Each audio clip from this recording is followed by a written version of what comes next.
Good morning students. आज की जो आपकी क्लास 10 की वर्कशीट है आप लोग देख पा रहे हो, उसका टॉपिक क्या है? Acid, basis and salt. ठीक है, तो सबसे पहली बात हमें इनका इंट्रोडक्शन पता होना चाहिए कि एसिड, बेसिस या सॉल्ट्स होते क्या हैं। ठीक है, एसिड वो होते हैं या वो फार्मूला या वो कंपाउंड, वो मॉलिक्यूल होते हैं जो H+ आयन को रिलीज़ करते हैं। आप लोग देख रहे हो ये H+ आयन। ठीक है, तो जो H+ आयन को रिलीज़ करते हैं वो एसिड होते हैं, और जो OH को रिलीज़ करते हैं, ठीक है, OH आयन को, OH नेगेटिव, जो इस आयन को रिलीज़ करते हैं, जो मॉलिक्यूल या कंपाउंड, वो क्या होते हैं? वो बेस होते हैं। क्लियर है? सबसे पहला तो ये पॉइंट क्लियर हो गया आप लोगों का। अब एसिड और बेस का अगर हम लोग कंपेयर करते हैं, देखो ये क्या लिखा हुआ है, strength of acid and bases depends upon the number of H+ and OH ion produced. ठीक है, कोई भी सब्सटेंस है, कोई भी सोल्यूशन है, उसके अंदर हम कैसे डिसाइड करेंगे कि वो एसिड है या बेस है? तो उसके अंदर हम नंबर ऑफ आयन्स कंपेयर करेंगे कि हाइड्रोजन आयन कितने हैं या OH आयन कितने हैं। ठीक है, अब यहाँ पे आपको कन्फ्यूजन हो रही होगी कि OH आयन तो सिर्फ बेस में होते हैं। ठीक है, लेकिन ऐसा नहीं है। कोई भी सॉल्यूशन है उसके अंदर इन दोनों का नंबर कंपेयर किया जाता है। अगर दोनों का नंबर इक्वल है, सपोज H का 5 है, OH का भी 5 है, तो ना तो वो एसिड होगा ना ही वो बेस होगा। ठीक है, सपोज H का है 6, OH का है 5। क्लियर है? तो अब उसके अंदर हम देख रहे हैं कि H+ आयन क्या है, एक ज़्यादा है, तो इसलिए वो क्या हो जाएगा? एसिडिक। ठीक है, अब हम कहते हैं सपोज उसके अंदर OH आयन 7 है और ये सिर्फ 2 है, तो हम क्या देख रहे हैं? कौन सा आयन ज़्यादा है? OH ion. तो यानी कि वो कैसा हो गया नेचर में? बेसिक। ठीक है, तो कोई भी सब्सटेंस है हमारा एसिड है या बेस है, उसको हम नंबर ऑफ आयन्स काउंट करके या फिर उसकी स्ट्रेंथ के अकॉर्डिंग बता रहे हैं। क्लियर है?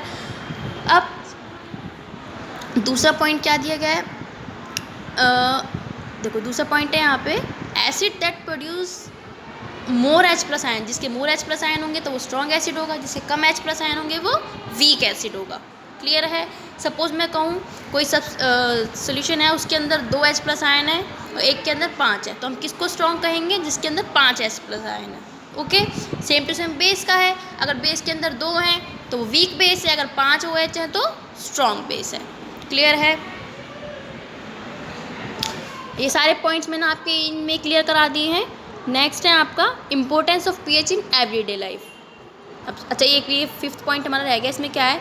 देखो कोई सॉल्यूशन है, हमारा जो एसिडिक के बेसिक नेचर है उसको हम एक pH स्केल होता है, इस पे इसके अकॉर्डिंग डिसाइड करते हैं। ठीक है, pH स्केल हमारा क्या है कि इस पे किसी भी सॉल्यूशन की स्ट्रेंथ पता लगती है, उसके अकॉर्डिंग ये pH स्केल उसका डिसाइड होता है। सपोज हम कहते हैं किसी का pH है 7 है, किसी का pH 1 है, किसी का pH 14 है। इस स्केल की रेंज 1 to 14 होती है। ठीक है, 1 to 14। 7 से पहले जो हैं सारे 1 2 3 4 5 6 ये सारे एसिडिक स्ट्रेंथ को बताते हैं। 7 से बाद के जो भी हैं सारे 8 9 10 11 12 13 ये सारे बेसिक नेचर को बताते हैं। क्लियर है? तो इस तरीके से pH स्केल पर हमें पता लगता है कि एसिड कौन से होंगे 7 से नीचे वाले और बेस कौन से होंगे 7 से ऊपर वाले pH वाले। ठीक है, और जो 7 पे हैं वो न्यूट्रल होते हैं। जैसे कि हमारा वाटर है, वाटर का pH कितना होता है? 7, तो वो क्या है? न्यूट्रल है, ना वो एसिडिक है ना ही वो बेसिक है। ठीक है, नेक्स्ट है pH of importance of pH in everyday life. ठीक है, plants and animals can survive on a narrow range of pH। Usually the animal and human body works in A pH range of 7 to 7.5। हमारी body जो है वो कितने pH पर काम करती है? 7 to 7.5। ठीक है, इससे ज़्यादा कम pH होगा तो हमारी बॉडी की जो फंक्शनिंग है, हमारा मेटाबॉलिज्म है, वो चेंज हो जाएगा, ठीक से काम नहीं करेगा। ठीक है, pH ऑफ रेन वाटर, जो हमारा बारिश आती है उसका pH कितना होता है? 5.6। अब देख लो 5.6 है ना, 7 से नीचे है, इसलिए हम एसिडिक बोल रहे हैं इसको। ठीक है, अगर 7 से ज़्यादा होता तो हम इसको एसिड रेन नहीं बोलते। एसिड रेन में कौन कौन से एसिड होते हैं ये हम बाद में डिस्कस करेंगे, हमारे एनवायरमेंटल केमिस्ट्री में आएगा ही पीछे। ठीक है, further when the pH value of our stomach decreases we get acidity problem. आपने देखा होगा कई बार खट्टी डकारें आती है हम लोगों को।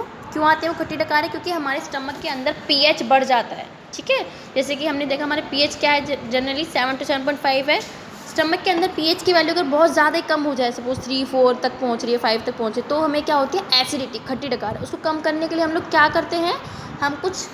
हमें पता है एसिड यानी कि H+ आयन है, हमारे पेट में ये बढ़ रहे हैं, हमें इनको कम करना है। हमें पता है इनसे कौन लड़ सकता है सिर्फ, या फिर इनकी पावर को कम करता है ये। ठीक है, अगर हमारे स्टमक में ये बढ़ रहा है, हमें इसकी पावर कम करनी है, तो हम क्या डालेंगे स्टमक में? ये बेस। अब बेस कहाँ होता है हमारे घर में? Baking soda. तुम लोग पकौड़े खाते हो, ठीक है, ये हमारा बेस है। Sodium hydrogen carbonate is a base.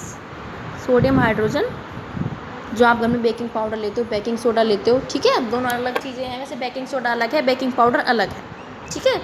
मैं बताऊंगी बाद में दोनों में क्या डिफरेंस है। फिलहाल इतना समझो कि जो हम ये लेते हैं ये बेस है, इसके अंदर क्या है?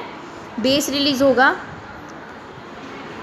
इससे हमारे जो स्टमक में जो एच है उसकी पावर कम हो जाएगी या न्यूट्रल हो जाएगा, ठीक है। नेक्स्ट है when the pH value of mouth reduces our teeth decay. हमारे दांत हैं जो, उनका डिके होने लगता है। क्यों होने लगता है? जब हमारे माउथ का बक्कल कैविटी का जो पीएच है वो डाउन होने लगता है, ठीक है। Change in pH value of soil makes it fertile infertile. अब देखो हमारी जो सॉइल है, कई बार आप देखते हो पेड़ पौधे बेवजह हम सब कुछ दे रहे हैं उनको, वो ख़राब होने लगते हैं, ठीक है। या फिर आपने कई बार देखा होगा, हमें अपने जनरली घरों में जो प्रैक्टिस करते हैं, गुड़हल का जो पौधा होता है चाइना रोज़, उसमें हम लोग खट्टी चीज़ें डालते हैं या फिर कॉफ़ी डालते हैं, या मैं खुद भी डालती हूँ, कई बार छाछ वगैरह डाल देते हैं हम। तो उससे क्या होता है? उसकी एसिडिटी बढ़ा रहे होते हैं, ठीक है, क्योंकि हम एक पर्टिकुलर एसिडिटी या पर्टिकुलर पीएच चाहिए होता है पौधों को ग्रो करने के लिए। जैसे हमने अपनी बॉडी का बताया हमें 7 to 7.5 चाहिए, ऐसे ही पौधों का भी डिसाइडेड है, वो उतने ही पीएच पे ग्रो करेंगे। कोई प्लांट है ज़्यादा पीएच पे ग्रो करता है, कोई प्लांट कम पीएच पे ग्रो करता है, तो सबका डिसाइडेड है, ठीक है। नेक्स्ट ये अब ये कुछ क्वेश्चन दिए गए हैं, इन क्वेश्चंस के क्या आंसर है? You have 2 solution in B, the pH of A is 6 and pH of solution B is 8। अब डिसाइड करना है कि कौन में से हाइड्रोजन आयन की कंसंट्रेशन किस में ज़्यादा होगी। ऑब्वियस सी बात है, मैंने कहा जिसकी 7 से नीचे वाले एसिड, 7 से बाद वाले बेस, ठीक है। अब जिसकी 6 है, 7 से नीचे यानी कि वो एसिडिक होगा, पहले डिसाइड है, और जो 8 है वो कम एसिडिक होगा। तो इसलिए हाइड्रोजन आयन की कंसंट्रेशन किस में ज़्यादा होगी? जिसका पीएच ए है, जिसका पीएच 6 है, ए वाले की। In the above question which one of the solution A and B is acidic, which one is basic in nature. अभी बताया गया ए और बी 2 दिए गए हैं, इनमें से कौन एसिडिक होगा कौन बेसिक होगा। ए हमारा एसिडिक होगा क्योंकि 6 है, 7 से नीचे है, बी वाले का 8 है तो वो बेसिक होगा। Fresh milk has a pH of 6, how do you think the pH will change in turn is to curd, ठीक है। देखो हमें पता है दूध कैसा होता है, जनरली मीठा होता है, लेकिन फिर भी उसका पीएच कितना है? 6 है, ठीक है। उस टाइम वो खट्टा नहीं लग रहा, दही बन जाती है तो क्या हो जाता है? वो खट्टा हो जाता है। अब हमें पता है अगर वो मीठे से कोई चीज़ खट्टी हो रही है, यानी कि उसमें क्या हो रहा है? वो एसिडिटी की तरफ बढ़ रही है। जितनी कई बार दही ज़्यादा खट्टी हो जाती है तो वो और ज़्यादा एसिडिक हो गई नेचर में। जितना ज़्यादा पीएच, ठीक है, जितना कम पीएच उतना ही ज़्यादा एसिडिक। अब फ्रेश मिल्क का 6 है, जबकि वो खट्टा नहीं है, तो जो दही है उसका 6 से भी कम होगा, ठीक है। How what is the importance of pH in everyday life, ये आपको यहाँ से बताना है कि हमारे माउथ में, स्टमक में, सॉइल्स के लिए कितना पीएच चाहिए, ओके। तो ये आज की आपकी वर्कशीट हो।